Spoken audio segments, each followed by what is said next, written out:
Well, I said I was going to come back and do another walk and talk about how we preach the resurrection, how we preach Easter Sunday, or how we preach any of the resurrection accounts at any other time. And I'm going to do that, if only to give a dry run for my Easter Sunday talk. But I realised there was something else, another trap we can fall into.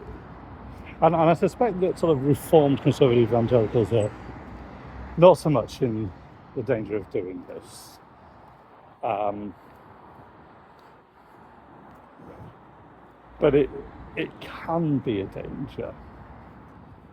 And I want to talk about this. And in some respects, it's not actually so much about how you preach the resurrection on Easter Sunday, although I think it does affect that. But it's as much about how you set things up for Easter through the rest of the week in the build-up, and particularly, I guess we could say this is about how not to preach Good Friday. And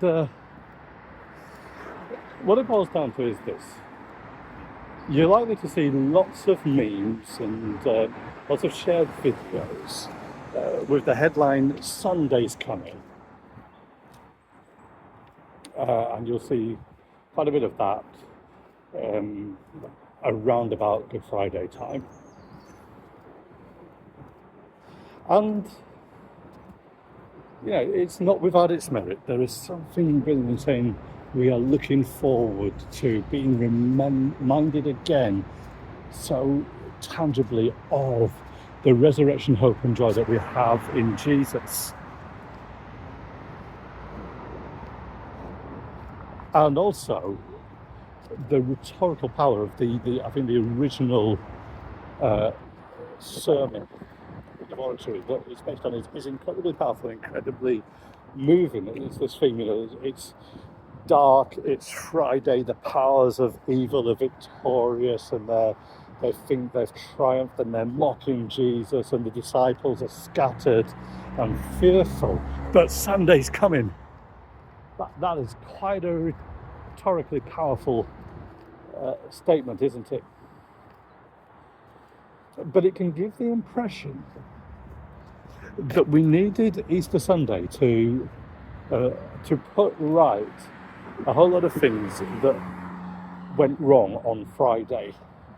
That Friday is this tragedy, this catastrophe, where Satan and the world think that they've won. But wait a minute, no, God is coming back.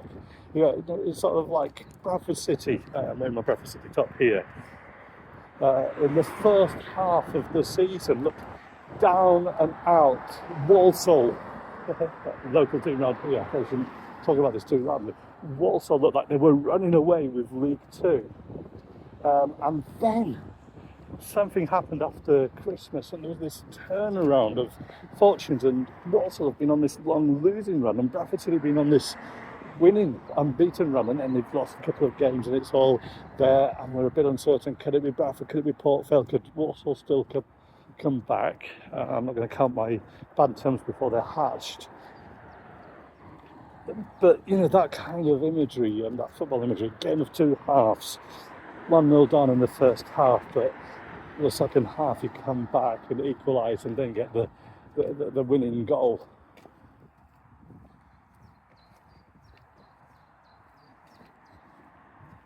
I guess in the football metaphor, the idea is that a penalty has been taken against you in the first half.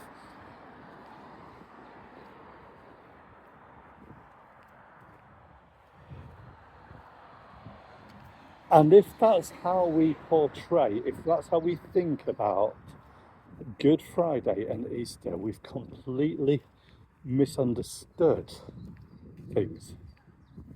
We've misunderstood the goodness of Good Friday. We've misunderstood that actually the victory over evil is as much there on the Friday as it is on the Sunday.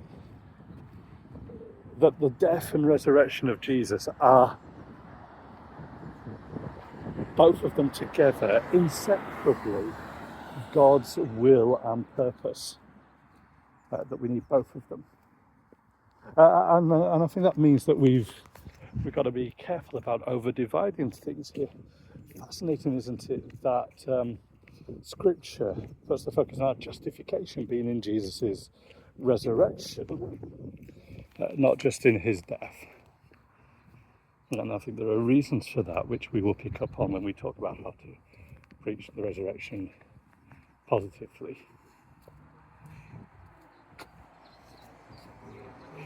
But my simple point here today was this: don't preach the resurrection. Don't get into this Sunday's coming meme in a way that makes it look like Jesus' death on the cross on the Friday was a tragic accident, a victory for Satan and humanity, a defeat for God that needed putting right.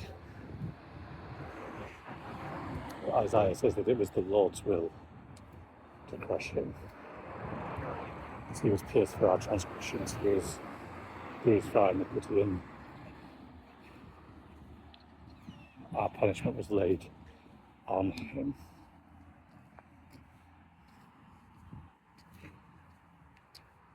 We need to treasure that truth just as we treasure the joy of the resurrection.